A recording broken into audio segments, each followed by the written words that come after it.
Vou dar início aqui. Boa noite a todos, sejam muito bem-vindos a mais uma reunião, né, semanal do nosso grupo, o Grupo Neurotrauma, que é um grupo focado tanto no estudo de neurotraumatologia, como de neurocirurgia, neurologia geral. Meu nome é Thaís, eu sou acadêmica do 10º período de medicina da Universidade Federal de Alfenas, sou membro do grupo do Neurotrauma, já é meu segundo ano no grupo, e eu agradeço a todos a presença de vocês hoje aqui, prestigiando a nossa reunião. Se você estiver vendo esse vídeo no YouTube, não esqueça de nos seguir e também de compartilhar o nosso vídeo, de se inscrever no canal e também acessar as nossas redes sociais, que são, né, Neurotrauma, do jeito que se escreve aqui, é o jeito que se escreve, é o jeito que se fala, é o jeito que se escreve.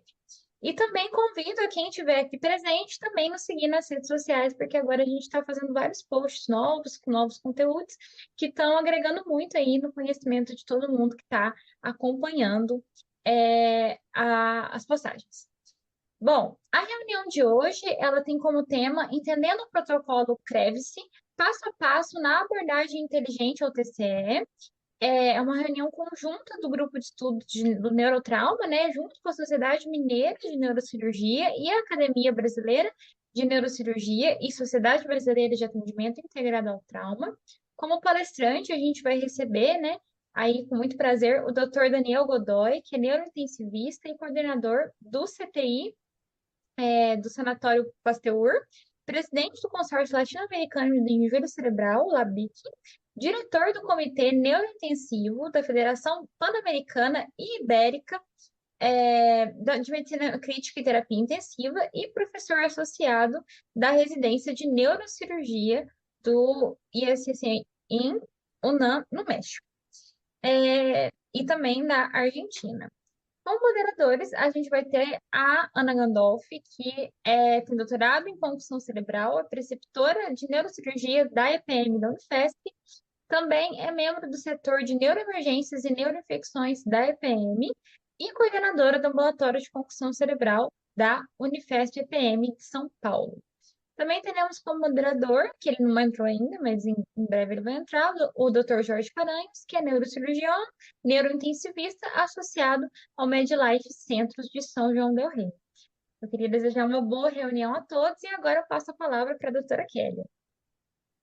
Muito obrigada, Thaís. Muito obrigada pela presença de todos. Só fazendo uma correção, doutor Paranhos, ele também ele é associado ao MedLife Centros de São João del Rei, como a Thaís falou, e também da UTI de Santa Casa, de Três Pontas, né? E queremos agradecer a presença de todos. O nosso presidente Silvio está numa cirurgia, então por isso que ele não está conosco aqui. E agradecer demais a presença do doutor Daniel, que é um parceiro nosso, sempre está presente, né? Sempre que nós precisamos, ele está aqui conosco, já é sócio. E a doutora Ana também, que sempre tão gentilmente, de forma tão competente, sempre faz as suas exposições, né? Aulas e moderações com tanto brilhantismo. Então, muito obrigada a todos, uma ótima reunião. Professor Daniel, fique à vontade. Buenas tardes a todos. Al contrario, gracias a ustedes por la invitación. Esta invitación me la ha hecho Jorge, como siempre, hace un par de días, mientras estaba yo en Lima, en un curso, desarrollando todo un sistema docente que ha quedado muy bonito para evaluar, monitorizar la oxigenación cerebral y cuáles son las distintas consecuencias de hipoxia tisular cerebral. Pero bueno, vamos a centrarnos en el tema del día. Me ha pedido Jorge que les comente a ustedes acerca del protocolo CREVIS, de manera tal que voy a tratar de resumir esta cuestión que ya lleva su tiempo, esto que ha sido modificado en cierta manera y que tiene un futuro con unos cambios bastante interesantes. La cuestión esta de si hay que monitorizar o no la PIC, yo creo que es una controversia que debería dejar de ser tal y que sin dudas, digamos, la presión intracraniana ha sido el gold standard o ha sido la piedra fundamental sobre la que se ha basado todo lo que significa el conocimiento fisiopatológico del trauma de cráneo y el soporte fundamental para cualquier tipo de terapéutica. Sin embargo, esto los últimos años, la última década, ha cambiado de manera notable, en el sentido de que si bien esto no es una cuestión de monitorizar o no, sí hay que monitorizar la presión intracraniana, pero la presión intracraniana no es todo. Durante años se fundamentó el tratamiento del trauma de cráneo en base a la presión intracraniana. Hasta que llegamos a este trial conocido por todos ustedes, este es el BESTRIP, donde en países de Latinoamérica, fundamentalmente Bolivia y Ecuador, el estudio llevado a cabo por el profesor Chestnut determinó, como ustedes recuerdan, que tratar la hipertensión endocraniana, solamente la hipertensión endocraniana, de dos maneras diferentes, guiadas por el monitoreo invasivo de la presión intracraniana o por un protocolo alternativo basado en el examen clínico y las imágenes, los resultados eran prácticamente iguales. No había diferencia entre una y otra. Esto motivó en aquella época una serie de reacciones de diferente tipo. Algunos dijeron, bueno, listo, este es el final, no hay que monitorizar más la presión intracraniana, pero eso obviamente es una mala interpretación del estudio. Otros empezaron a analizar las cuestiones fundamentales. Y de hecho, creo que una de las conclusiones principales de este estudio, que marca un antes y un después, le guste a quien le guste, refiriéndome a los países del primer mundo, entre comillas, Europa y Estados Unidos, donde empezaron a surgir cuestiones de la equiparación clínica, el equipoise, y de que no fue ético hacer el estudio, de que en países del primer mundo esto nunca se hubiera desarrollado, etcétera, etcétera. La cuestión es que ese estudio se hizo afortunadamente y produjo cambios que al día de hoy todo el mundo se tuvo que adaptar y se va a tener que seguir adaptando. Una de las cuestiones principales de este estudio es que no todo es presión intracraniana y que hay otros factores desde el punto de vista fisiológico, fisiopatológico, que van a influir y de hecho lo han hecho. Durante años hemos tenido una visión de iceberg, ver únicamente la punta, lo que se ve, que es la PIC. ¿Por qué? Porque era lo único que se monitorizaba hasta aquel entonces. Pero debajo hay una serie de factores que hay que tener en cuenta.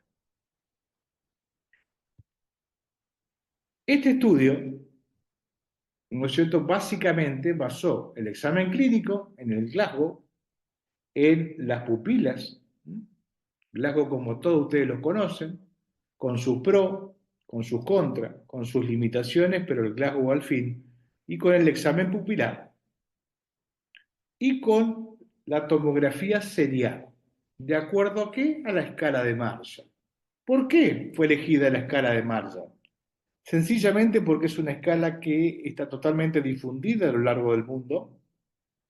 Es una escala que ha sido validada en cientos y miles de estudios del trauma de cráneo. Es una escala que aporta, ¿sí?, la probabilidad en base a ciertas características de desarrollar o no hipertensión endocraniana, como ven ahí, de una normal, cuya probabilidad es 0%, hasta una injuria difusa tipo 4, cuya probabilidad es del 100%, pasando por la 2 de un 30 o por la 3 de un 60, establece no solo la probabilidad de hipertensión endocraniana, sino también que se relaciona bastante bien con el resultado final.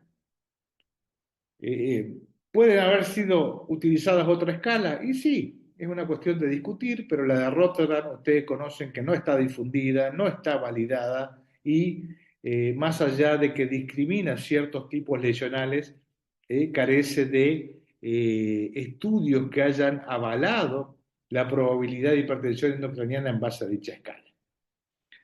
Entonces, la rama que fue tratada, no con monitoreo no invasivo, pero fue tratada la hipertensión endocraniana, se basaba en la clínica más el examen seriado de la tomografía computada. Recuerden ustedes que el BESTRIP fue hecho en el año 2012.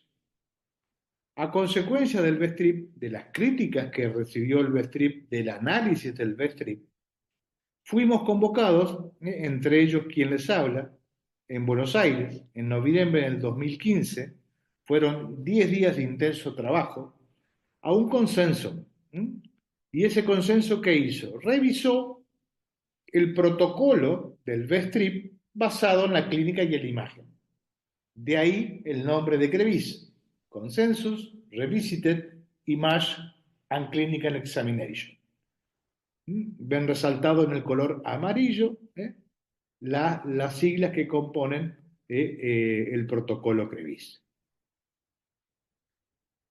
Ahí está el equipo original, hay neurólogos, neurocirujanos e intensivistas que formamos parte. Creo que si tengo el cursor acá está el doctor Godoy, muchísimo más joven, detrás del profesor, delante del profesor Chesnut, y una serie de colegas, algunos que habían participado del BESTRIP y otros que fuimos convocados, como en el caso particular. ¿Qué es lo más importante dentro de ese consenso del protocolo en sí? El concepto de sospecha de hipertensión endocraniana. Con esa imagen, fíjense ustedes, ¿no es cierto? Un pionero, Sherlock Holmes, el detective que buscaba la resolución de los casos más difíciles, en este caso, a través del análisis de la clínica y de la neuroimagen, introdujimos por vez primera en la literatura la sospecha de hipertensión endocraniana. ¿Y en qué se basó eso? En criterios mayores y en criterios menores. ¿Cuáles fueron los criterios mayores? La clasificación o pertenecer a la clasificación injuria difuso tipo 3 en Marshall, que ustedes recuerdan anteriormente, aproximadamente un 60% de probabilidad de desarrollar hipertensión endocraniana. Obviamente la injuria difusa tipo 4 del Marshall, cuya probabilidad era de un 100%, o cuando había una lesión evacuada importante y esa lesión no evacuada, lo importante era determinada como 25 centímetros cúbicos o mayor como su punto de corte, ya que éstas presentan una probabilidad de desarrollar hipertensión endocraniana en torno al 50%. ¿Cuáles eran los criterios clínicos? Fundamentalmente el score motor, que ustedes ya conocen, que es el de mayor predictibilidad, el que menos se altera con la sedación y el que mayor valor pronóstico tiene, de 4 o menos, la asimetría pupilar, definida como una diferencia entre las dos pupilas de más de 1 milímetro, la alteración en la reactividad pupilar o la clasificación de Marshall tipo 2. Con esos criterios mayores y con esos criterios menores, por votación del consenso se determinó que si estaba presente un criterio mayor o más de 2 menores, ¿sí?, se definía hipertensión endocraniana. Y esto era importante porque esa era la manera a partir de la cual comienza el tratamiento en el protocolo CREVIS. Porque el protocolo CREVIS, al ser o al pretender ser una forma mejorada de la rama de sin monitoreo del BESTRIP, ¿sí?, no cuenta con el monitoreo específico. Entonces, ahí surge el concepto de sospecha de hipertensión endocraniana. Este concepto ¿tiene alguna validez? ¿Tiene alguna, mejor dicho, no validez, sino validación en algún estudio? Fíjese ustedes, Al-Ali, que pertenece al grupo del profesor Chestnut, estableció un estudio prospectivo, no randomizado, pero comparó 150 pacientes que provenían del BESTRIP, o sea, de recursos limitados, de países de recursos limitados, con 131 individuos de países de altos recursos que pertenecieron al estudio COBRIT. El estudio COBRIT no tiene importancia en lo que estamos hablando, pero para recordarles a ustedes, era el empleo de citicolina en el trauma craneoencefálico grave. ¿Cómo definió una hipertensión intracraniana? Como lo acabamos de enunciar recién. ¿Cuál fue el área bajo la curva ROC? 0,86. ¿Qué significó este? Que para valores de presión intracraniana tomados invasivamente en el COBRIT de más de 22, el concepto de sospecha de hipertensión endocraniana tenía una sensibilidad de casi el 94% y una especificidad del 42%. Ahora, si comparamos con valores obtenidos invasivamente, cuyo corte era 30 milímetros de mercurio, la sensibilidad del concepto de sospecha era del 100% y una especificidad un tanto más baja, alrededor del 36%. Otro punto importante del protocolo QBRIS es la detección del neurodeterioro, el neuroworsening, y que se la definió como la caída en el score motor del Glasgow de 1 punto o más, la presencia de asimetría pupilar o pérdida de la reactividad uniobilateral de las pupilas, un nuevo déficit motor o la triada de Cushing. Estamos hablando nosotros del 2015, porque me van a decir, doctor, pero usted escribió hace poquito que hay que cambiar la definición del neurodeterioro. Pasaron 10 años después para que esta definición sea puesta en cierta forma en revisión y tratar de obtener una que más, porque todas y cada una de estas, como ustedes pueden ver, analizándolo retrospectivamente, son tardías. Y esto aparece cuando ya el daño ya generalmente está establecido. Y una cuestión importante, porque fíjese que a pesar de Latinoamérica estar lleno de premios Nobel, a veces es difícil, inclusive teniendo a la Universidad de Washington o al profesor Chestnut, publicar un artículo. Entre el consenso CREVIS 2015 y la publicación del protocolo CREVIS, como pueden ver ahí ustedes, pasaron 5 años. Pasaron 5 años y 23 journals. O sea que previamente a su aceptación, 22 journals, vamos a hacer una idea, 22, vamos a suponer que en solo una sola ronda de revisión, 3 revisores, 22 por 3, 66 revisores le dijeron que no.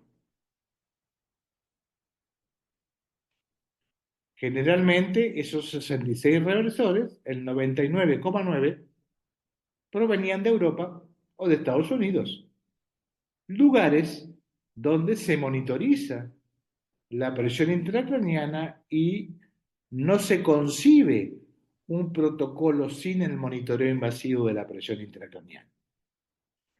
No obstante ello, fuimos persistentes y se publicó en el 2020 el protocolo. El protocolo tiene 3 patas fundamentales. La primera, como vimos nosotros, es la forma de comenzar el tratamiento a través de el diagnóstico clínico imaginológico de sospecha de hipertensión endocraniana, como lo vimos. El segundo es la definición de neurodeterioro. para aumentar la intensidad terapéutica, porque cuando no mejora lo inicial, se pasa a un segundo escalón a través de la no mejoría o el empeoramiento. Entonces era importante establecer, perdón, unos criterios diagnósticos claros del neurodeterioro. La tercer pata importante era, como es básicamente la clínica se le suma a la imagen, establecer una cadencia, establecer en qué momentos se debería monitorizar tomográficamente al enfermo.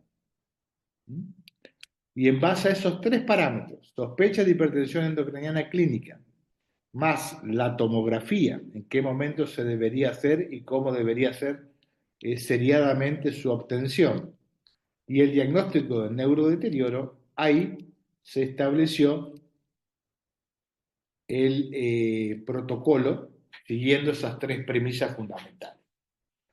Obviamente, accesoriamente, uno estableció cuál es el nivel terapéutico y cuáles son las medidas que conformaban cada nivel terapéutico y fundamentalmente también cuáles son aquellas medidas que nunca deberían efectuarse en el contexto de este protocolo.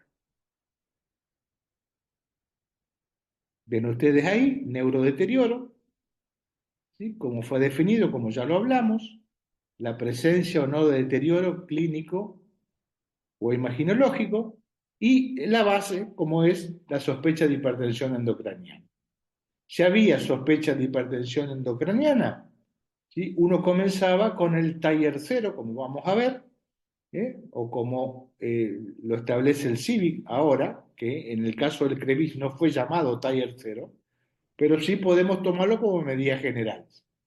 El individuo sedado, intubado, bajo ventilación mecánica, con el mantenimiento de una presión arterial media de 90 milímetros de mercurio o más, con la cabeza a 30 grados, en posición neutra y tratando de mantener todo un microambiente fisiológico adecuado. Esto significa evitar la hipocapnia, o sea, la hipoventilación, mantener el individuo bien oxigenado, con un nivel de hematocrito acorde, con una hemoglobina alrededor de 8-9 gramos por decilitro, sin fiebre, con un sodio normal, con glucemias normales, etcétera, etcétera. Si aparecía neurodeterioro o el individuo no mejoraba clínicamente o en la imagen, uno iniciaba el resto de las medidas terapéuticas, como ahí pueden ver el Tier 1, que es básicamente la terapéutica osmolar. No, digamos, exigiendo una, sino que puede ser una o puede ser otra. El manitol sustituto del hipertónico o viceversa, el hipertónico sustituto del manitol, sino lo que se tiene a mano en la unidad en la cual uno trabaja. Si era salino hipertónico, se recomendó en ese momento al 5% a razón de 1 a 2 centímetros cúbicos por kilo de peso, de preferencia cada 4 horas. De 4 horas, tomado empíricamente como una receta de cocina. La realidad es sí, porque uno no está midiendo presión intracraniana. Pero es lo más parecido a lo fisiológico y a lo farmacológico en cuanto a su farmacodinámica o cinética de la solución salina hipertónica. Lo mismo ocurría en la alternativa del manitol, por ejemplo. Y así ustedes pueden analizar el resto del protocolo sin ningún tipo de problema. Este punto es importante. ¿Cuándo se efectuaba la tomografía? Obviamente a la admisión, para la categorización inicial, entre las 4 y 12 horas, ¿sí? Generalmente si el individuo, ustedes ya lo saben, básicamente por la progresión de las contusiones, si el individuo ingresaba dentro de las primeras 6 horas, se repetía a las 12, y si ingresaba después, directamente 12 horas después de la admisión. A las 24 horas de la admisión, a las 48 horas de la admisión, ese era el esquema, y en cualquier momento de la evolución, si el individuo presentaba clínica de deterioro. Esa era la forma de efectuar las tomografías. Y ahí vamos viendo cómo se escalaba. Recordemos, sospecha de hipertensión endocraniana presente, sí, comenzábamos con medidas generales, de cuidados generales. Si con eso el individuo presentaba alguna manifestación clínica de deterioro o le hacíamos la tomografía y estaba igual o peor, ahí pasaba al taller 1, como hablamos, salino hipertónico cada 4 horas, manitol, a razón de 0,5, 1 gramo cada 4 horas, y la normotermia, pero eso ya formaba parte del taller 0, evitar la fiebre. Si con eso el individuo no mejoraba, pasábamos al taller 2. ¿Cuál era el taller 2? Hiperventilarlos, con un target de CO2 entre 30 y 35. Ahí está el llamado de corregido para la altura, porque muchas de las ciudades que pertenecieron, Cochabamba, por ejemplo, está a 2.800 metros de altura, Quito, en Ecuador está a 2.600 metros de altura, entonces eso había que corregir el nivel de CO2 para la altura por sobre el nivel del mar. Una alternativa era el salino hipertónico, pero en infusión continua, o profundizar la sedación. Esas eran las medidas de segundo nivel. Fíjense ustedes que estamos hablando del 2015, ¿no es cierto? 2020 se publica, pero 2015 se trabajó esto. ¿Y por qué hago esta salvedad? Porque, por ejemplo, hoy por hoy, el protocolo CIVIC considera como una medida que no hay que hacer el salino hipertónico en infusión continua, como ejemplo. El taller 0, el 3, estaba conformado por la cranectomía descompresiva, altas dosis de barbitúrico o hipotermia, cosa que hoy por hoy ya debemos empezar a desterrar tanto el uso de los barbitúricos como el de la hipotermia, ya que hoy consideramos que no tienen ningún valor terapéutico. Pero estamos hablando del protocolo que CREVIS, así que estoy contándoles la historia de cómo se desarrolló, y bueno, hoy estamos hablando prácticamente 10 años después de aquella situación. Lo importante, ¿qué no hacer? Corticoides, nunca. Nunca hiperventilar a menos de 30. Hipotermia, fíjense que acá hay una controversia, no hipotermia, pero se la considera como tercer nivel, pero puesto como una forma diferente en relación al punto de corte a lograr. Diuréticos como la furosemida, manitol o salino en infusión continua, el drenaje lumbar, la profilaxis anticonvulsiva más allá de los 7 días, son cuestiones que no hay que hacerla nunca. Y no fue resuelto, o sea, no nos pusimos de acuerdo en aquel momento si había que bloquear desde el punto de vista neuromuscular a uno de los pacientes. Pero eso era la forma cuando uno iba a escalar. Uno escalaba el tratamiento, entonces, en conclusión, cuando no había mejoría o había empeoramiento o neurodeterioro o no de la imagen o de la clínica o de ambas situaciones a la vez. Y lo iba haciendo de esta manera. Ahora, si el individuo llegara al nivel que llegaba, empezaba a obtenerse la mejoría clínica, la mejoría del examen, básicamente tomando ambas imagen con la clínica Glasgow pupilas, se estableció a través del método del semáforo una serie de situaciones que podían ocurrir o las diferentes alternativas en base al hallazgo que tuviera tanto la clínica como la imagen. Y de esa manera, si era, digamos, una situación que era proclive, se le daba el color verde. Si había cierta situación de alarma, el amarillo, y obviamente roja si eran situaciones en las cuales no se recomendaba bajo ningún punto de vista comenzar a descalar la terapia. La terapia se descalaba cuando había mejoría clínica y era considerado verde. Ahí ya se iba disminuyendo, siempre en el sentido opuesto. Lo último que se puso es lo primero que se retira. Y así sucesivamente y lentamente. Y nunca si estaba en una situación roja. Por ejemplo, ustedes ven ahí que si el glacomotor ¿eh? era de 3 y tenía una lesión difusa tipo 3 o 4, o se persistía la 2, se consideraba que ese individuo no estaba todavía en condiciones de seguir el descalamiento de la terapia. ¿Mm? Ahí ven ustedes, durante las primeras 24 horas, las siguientes 48, 72 y después de las 72 horas, cómo va cambiando la situación. Obviamente porque va evolucionando la clínica, glacomotor pupilas y también ya tienen control tomográfico serial. Entonces uno va estableciendo a cada punto de reevaluación la posibilidad o no de ir disminuyendo la intensidad del tratamiento. Este es el protocolo en sí, ¿sí? La descripción del protocolo, cómo lo hicimos, cuáles fueron los objetivos, cuáles son las patas fundamentales de dicho protocolo para aquella época, y obviamente destinado, ¿eh?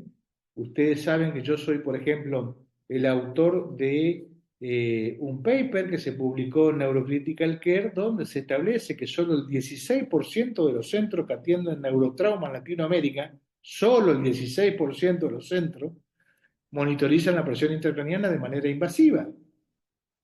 O sea que hay un 84% de centros a lo largo de Latinoamérica que no monitorizan, de manera tal que es importante tener un protocolo de tratamiento. ¿Por qué? Porque la realidad marca que seguimos recibiendo todo el tiempo la misma cantidad de pacientes.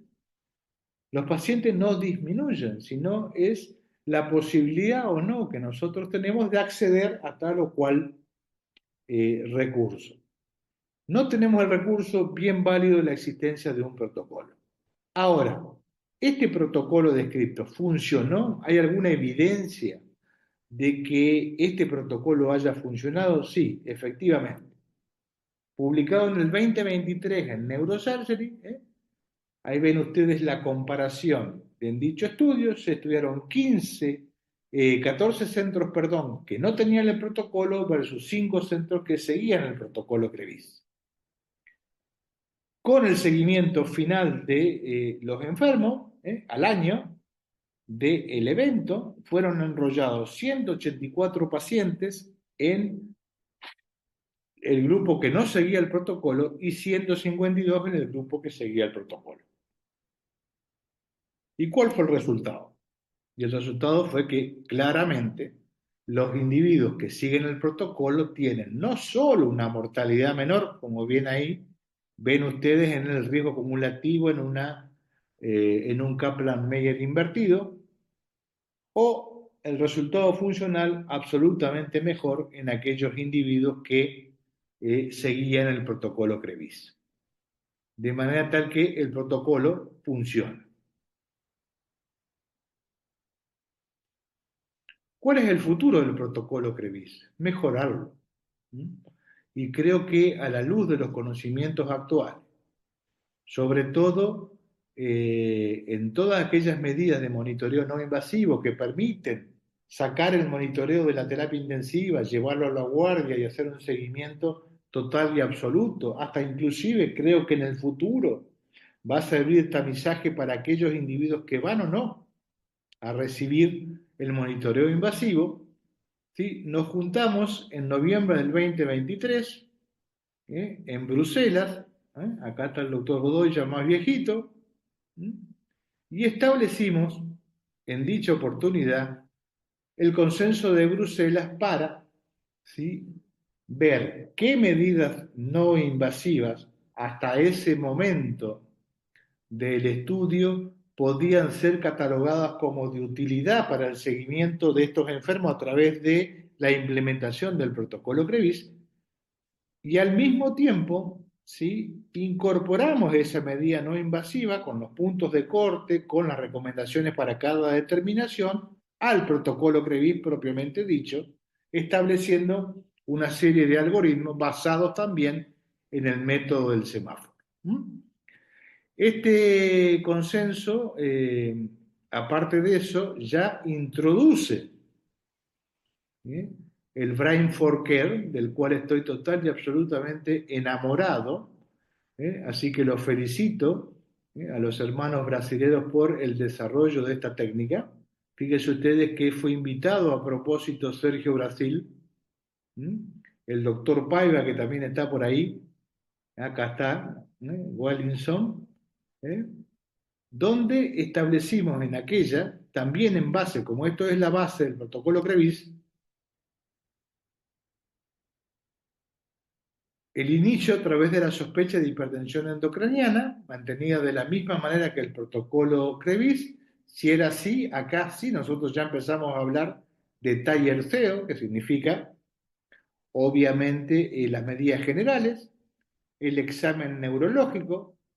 Si el examen neurológico era normal, en este caso, por ejemplo, ustedes van a ver que para un grupo de pacientes que no tienen la disponibilidad de tomografía computada las 24 horas del día, los 7 días de la semana. Si el examen neurológico era normal, iba a una valoración no invasiva de la presión intracraneana, ¿sí? Y si dentro de esa valoración no invasiva, digamos, era o resultaba normal, eso significa reevaluar dentro de un tiempo y observar y obviamente no escalar nada. Fíjense ustedes que requiere el constante evaluación clínica y de la imagen. Ahora, es correcto. La forma, en el caso de que la sedación profunda y el examen no puede ser tomado con exactitud, porque funciona como un método para enmascarar cualquier situación clínica. Entonces, cada situación en sí fue tomada y se unió el concepto de sospecha con la tomografía en aquellos lugares donde había tomografía, y cuando no había tomografía, la valoración seriada no invasiva de la presión intracraneal. Fíjese usted acá el protocolo ya con tomografía. Entonces, las diferentes situaciones fueron tomadas en cuenta y se fueron desarrollando protocolos, donde siempre tomando el semáforo, cuando es verde nos quedamos tranquilos, cuando es amarillo una señal de alarma que requiere reevaluación constante y un monitoreo un poco más intensivo, y cuando es rojo absolutamente no hacer nada, reevaluar y comenzar con el tratamiento. De manera tal que esto es el punto de partida. No sé cómo van a terminar las cosas, sí sé de que es importante, en primer lugar, contar con un protocolo que nos guíe a la hora de manejar este tipo de enfermos, ya que la presencia de un protocolo, sea cual fuere, en este caso particular, me correspondió comentar lo que el CREVIS, mejora notablemente la mortalidad y el resultado funcional de aquellos enfermos que tengamos que tratar debido a la carencia de monitoreo no invasivo. La segunda cuestión importante me parece que el hecho de no tener la posibilidad de invasividad no significa de que no podamos hacer mucho por los enfermos, al contrario. Tercero, hay que tomar cada vez más en serio, porque creo que es el futuro, todas aquellas herramientas de neuromonitoreo no invasivo, ya que la gran mayoría de ellas están estableciendo una muy buena correlación con la invasividad y con muchísimas ventajas. Curvas de aprendizaje mucho menores, la posibilidad de tenerla ya en el servicio de emergencia y comenzar el tamizaje con un tiempo de antelación, la unión de dos o más, como se recomienda en el ICONIC y como también recomendamos nosotros cuando describimos el síndrome compartimental, es fundamental. sea el análisis en contexto de toda y cada una de las medidas.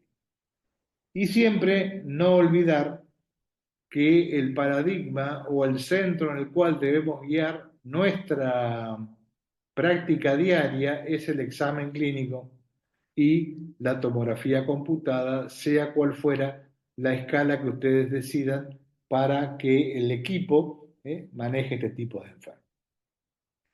Así que quedo a disposición de ustedes. Esto es lo que quería comentarles de acuerdo a lo que me había pedido el doctor Paraños. Sé que tienen algunas preguntas o algunas cuestiones que les interesa. Quedo disponible para cualquier inquietud.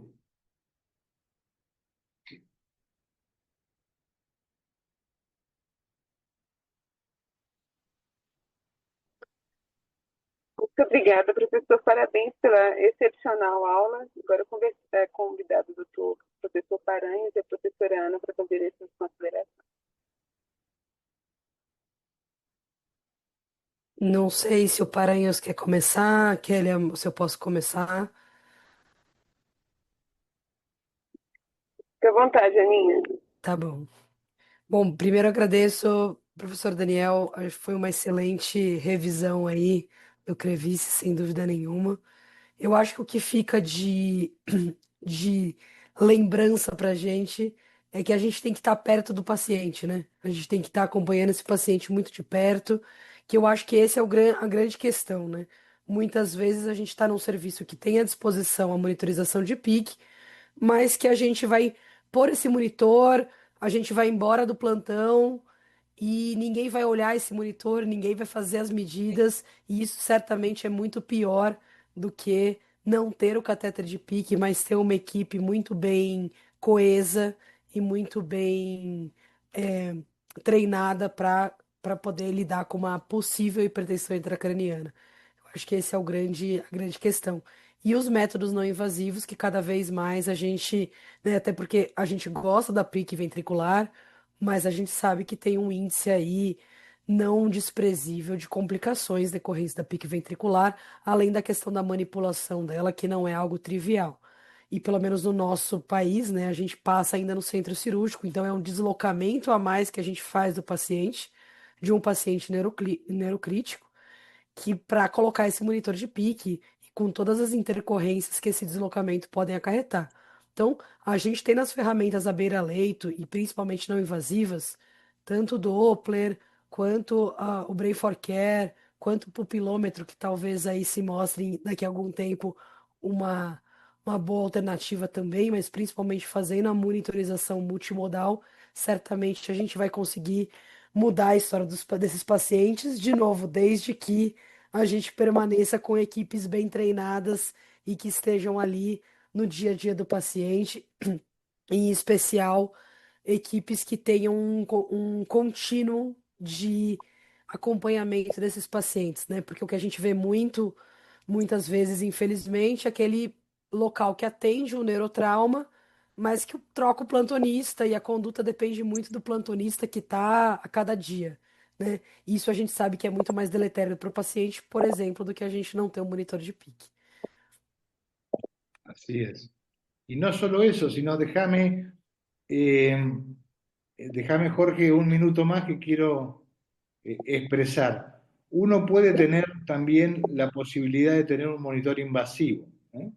Pero cuando uno tiene un monitor invasivo, uno generalmente subutiliza la información que brinda el monitor invasivo. Y durante mucho tiempo, erróneamente, han tratado de que el número Isso. es toda la cuestión y el número es lo menos importante, ¿eh? Hay que tener en cuenta otras cosas que son tanto más cruciales como, por ejemplo, la morfología de la onda, la amplitud, cómo se va desarrollando esto a medida que pasa el tiempo, el concepto de dosis, cuánto y durante cuánto tiempo está la alteración, etcétera, etcétera.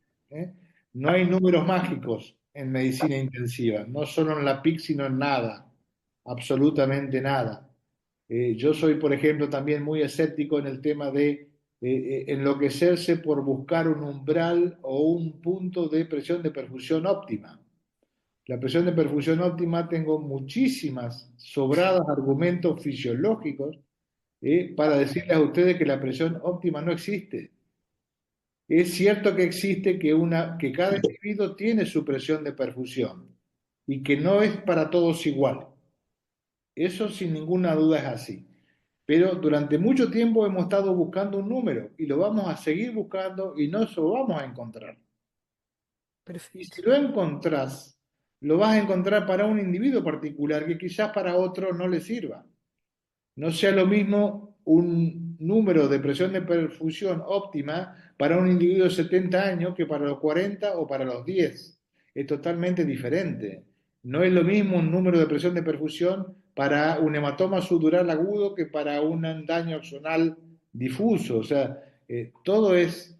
Lo importante es tratar de desterrar, aunque sé que va a ser muy difícil, el concepto numérico y empezar a adoptar un concepto de raciocinio, de cuando la evidencia no existe, que el neurocrítico no va a existir nunca, porque no tenemos la posibilidad de estudios prospectivos, randomizados, controlados, a doble ciego. Los pacientes que manejamos, y generalmente son excluidos de todos los estudios de pacientes críticos en general, etcétera, etcétera, que no haya evidencia no significa de que la evidencia exista. Y la mejor evidencia es lo que hacemos todos los días al lado del enfermo, a pie de cama. O sea que tenemos muchísimo background, muchísimo expertise como que nos permite a nosotros razonar desde el punto de vista fisiológico, que creo yo es la medicina que siempre estuve de acuerdo, es la que siempre practiqué y la que voy a practicar e intensificar la enseñanza de lo poco que uno sabe, que es la medicina basada en la fisiología. Perfeito, concordo plenamente. Esses dias eu tive até o desprazer de receber um paciente de outro hospital com um catéter de PIC e que só tinha o número no monitor. Daí eu falei exatamente isso. Falei, olha, o parâmetro clínico ele é infinitamente mais importante do que esse número isolado, sem curva, sem nada. Então, eu concordo plenamente. Enquanto a gente se focar em números mágicos, a gente não está usando o nosso raciocínio, então a gente não está fazendo o melhor pelo paciente.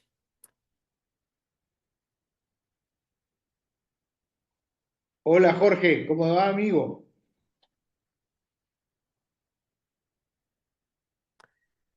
O Está microfone está muteado, está desligado. apagado el micrófono, Jorge.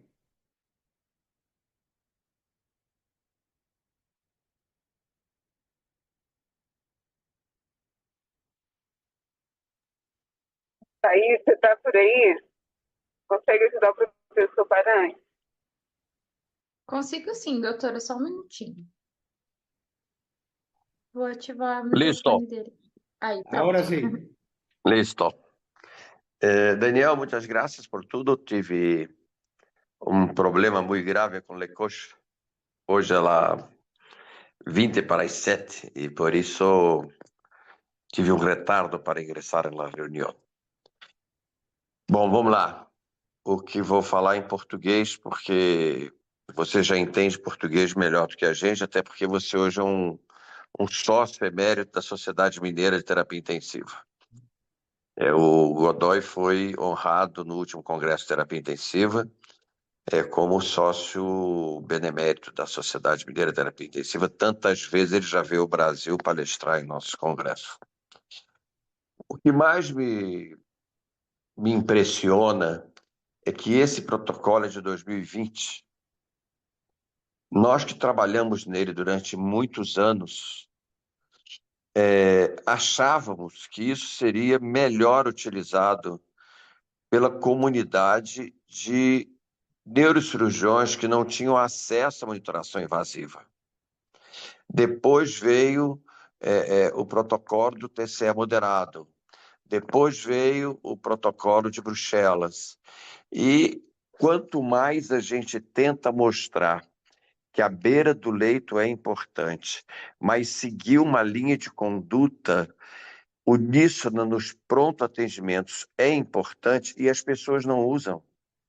Hoje, se você perguntar em centenas de pronto-atendimentos brasileiros, quantos usam o protocolo Crevice? Não chega a 10%. Não é uma receita de bolo, isso é uma guia de atendimento que chama a atenção para os principais fatores que causam a mortalidade, que é o neurodeterioro. Então, ele, além de ter uma sinaleira que indica quando entrar com as estratégias, ele tem a sinaleira de retirada, que é outra dúvida que o médico não treinado tem e que o protocolo Crevice ajuda ele a definir quando tira, quando retira cada estratégia terapêutica que ele introduziu. Então, foi ideia da Kélia, da Japa, fazer essa apresentação. Mas você trouxe? Foi... Trouxe. Tá. Tem algum microfone aberto. Foi ideia da Japa chamar você para falar. Thaís, por Entrevista. favor. Japa, Perdão. eu acho que Perdão, chefe, estamos A fazendo. luz estava acesa. Apagou. Eu abrí ela agora. Thaís? Thaís? Pronto.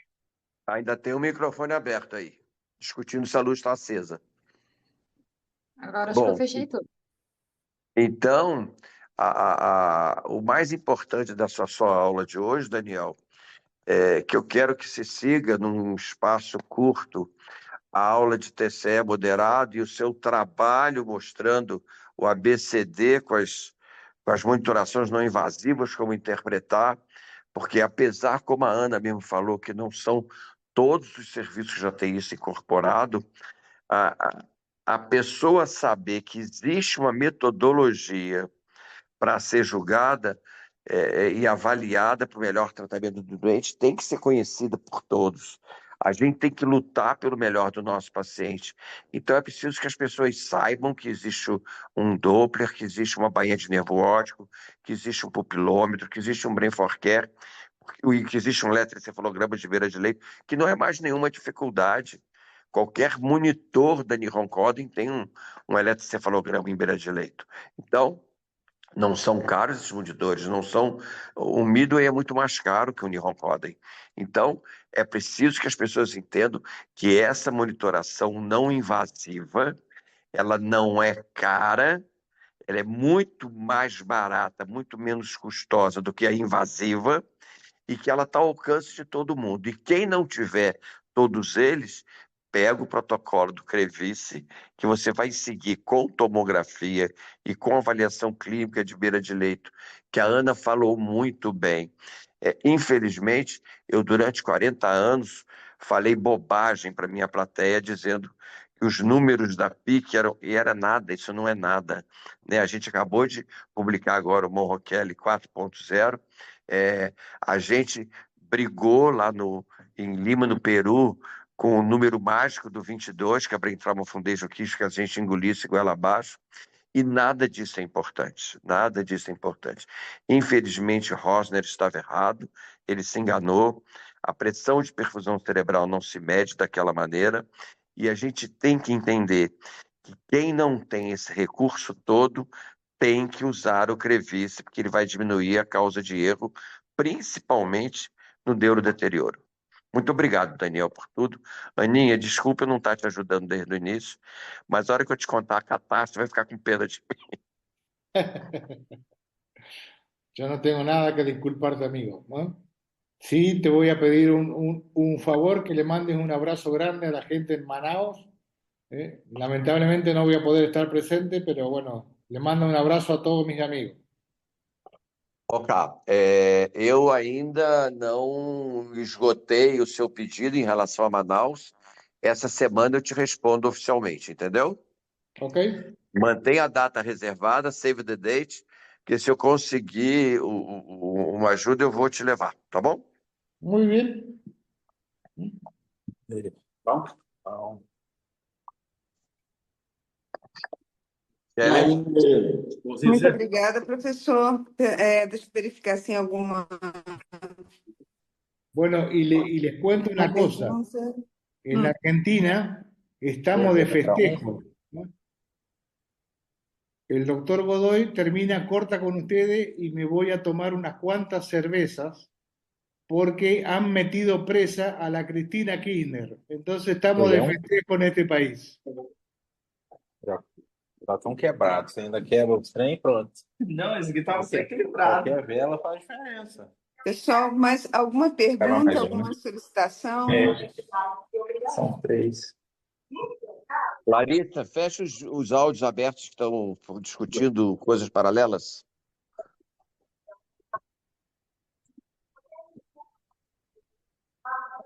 Chefe, não temos nenhuma pergunta no chat, viu?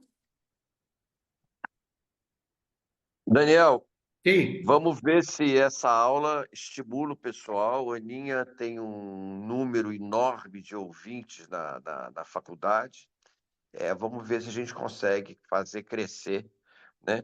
Em 1996, quando saiu o primeiro guide da Brigham Foundation, só 24% da população americana monitorava PIC, né? Então, foi um trabalho para monitorar. Agora, vamos tentar fazer um trabalho para que as pessoas usem mais a monitoração não invasiva, se aprimorem mais nessas estratégias, porque para salvar a vida do TEC moderado, só com a monitoração não invasiva, senão vai continuar morrendo o TEC moderado mais do que o TEC grave.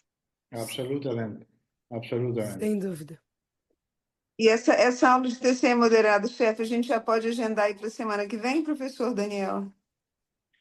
Una charla de moderado la semana que viene, con todo Ah, gusto, ningún problema, que bom, que bom.